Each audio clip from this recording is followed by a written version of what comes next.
right, so, good to get back out on the field. I was very, happy for our players, administration, fans, everybody that put so much into this. Finally happened, so that was good. I thought the fans were really good today. I thought that there was really good energy with the players early, and, we had a lot of chances to make plays in this game to change the outcome, and we didn't do that. And, that's a top 10, top 5 team in the country. And if you're going to beat those guys, you can't make the mistakes we made. You can't turn the ball over in the red zone. They go 5 for 5, we go 4 for 8 in the red zone. So do the math there. We're off the field finally on third down and rough the passer. So in order to beat teams like that, you've got to play almost perfect, and we did not do that today. So we're 0-1, and so we got to go on the road and find a way to get to 1-1.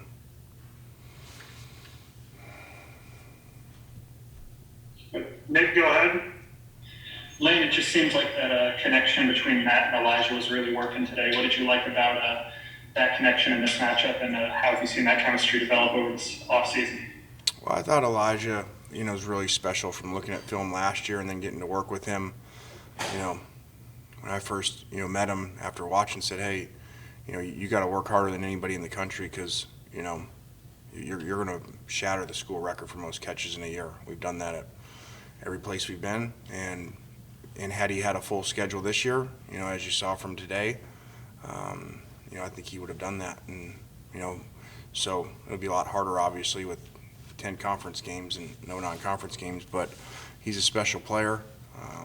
Unfortunate, we get the holding, another significant play, the holding call, or else he's going to score, have 11 catches for 260 or something. So, and Matt played really well, which was good because we had not played well in the passing game the last couple of scrimmages. I mean, we didn't come close to this against our service team, so it was great to see today against a team that usually people don't do that to. They're always good on defense, always give you issues, have really good players, and so there was some really good execution by those two guys. Nick Gabler?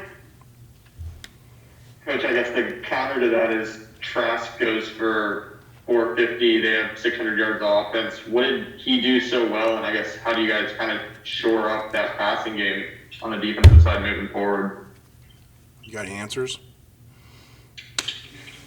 So, that was a tough one. I mean, that's about as bad as you can play in against the pass, obviously. 30 of 42, 416, 6 touchdowns, no picks. So those are video game stats. So a lot of credit to him.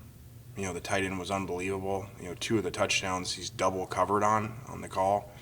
And obviously, Kyle knows what a player is, so he forces the ball to him, and they get 2 touchdowns. So a lot of credit to them. They did really good, and we did not play well.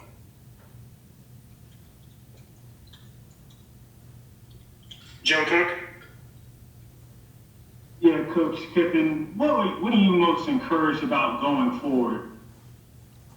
Well, I think that's obvious in this game, the offense, which had not been the case the last couple of scrimmages. The defense had played really well, so, to have output like that, over 600 yards, against what's normally a top 10 defense in the country, and, look, last year people struggled to move, even great teams struggled to move the ball against them. So that was really good to see.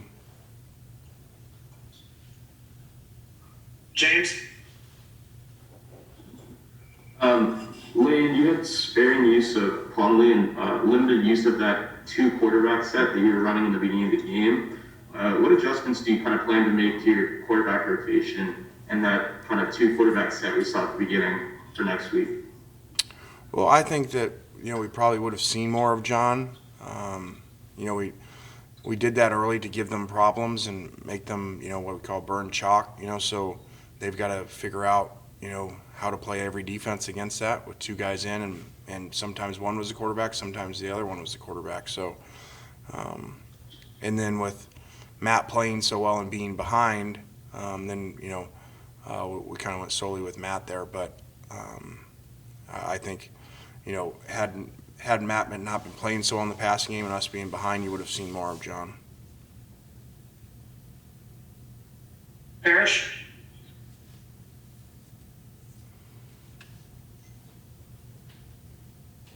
Hey, Lane, did you feel like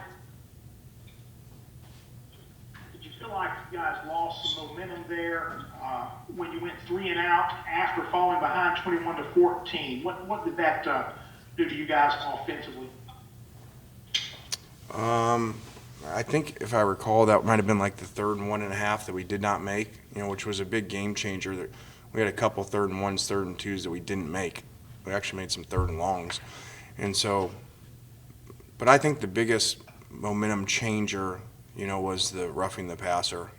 Really felt like, 2-score game, we're going to get the ball back like midfield, and we'd been moving well. And so that kind of puts the pressure back on them, to where they really feel like, okay, hey, this is a game. So, really a ton of momentum changed on that. I think there was 11 minutes, and then we didn't get the ball back till 4 minutes or something, and they go and score. So, a lot of momentum on that, on a judgment call. And Brown? Coach, can you just talk a little bit about Drummond's play today? I thought he played well. He's played well all camp.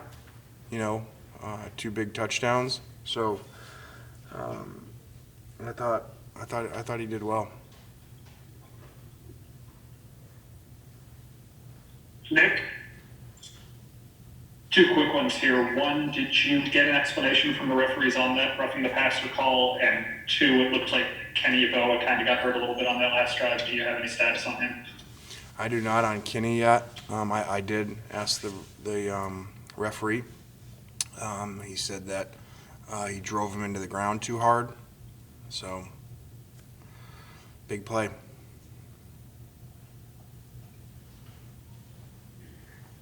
Joe?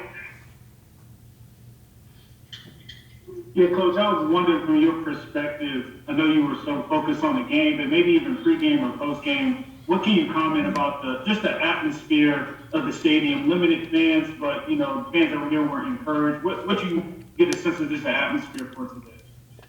I thought they were great. I thought there was, for limited people, I thought there was a lot of energy. They were really into the game. They don't like the referees very much. I noticed that.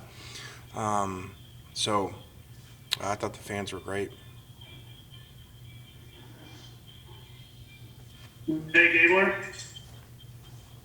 Coach, I guess 2 more quick ones. One, what kind of conversations went into the pregame demonstration with Coach Mullen? And then secondly, the turnover duffel bag of cash, what was that? We did have conversations, with Dan about that, and both teams were all aboard. So thought that went well.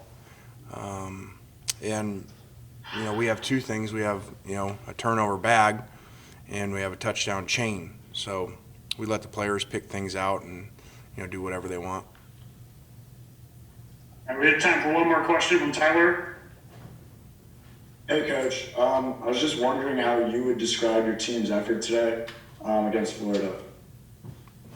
I think that's hard, because the sides of the ball were so different. We just gave up so many big plays and, on defense. So it's hard to say you played with good effort and give up over 640 yards. So, but I didn't feel like I felt like it wasn't as much an effort today. It was an execution issue. We weren't executing in some areas.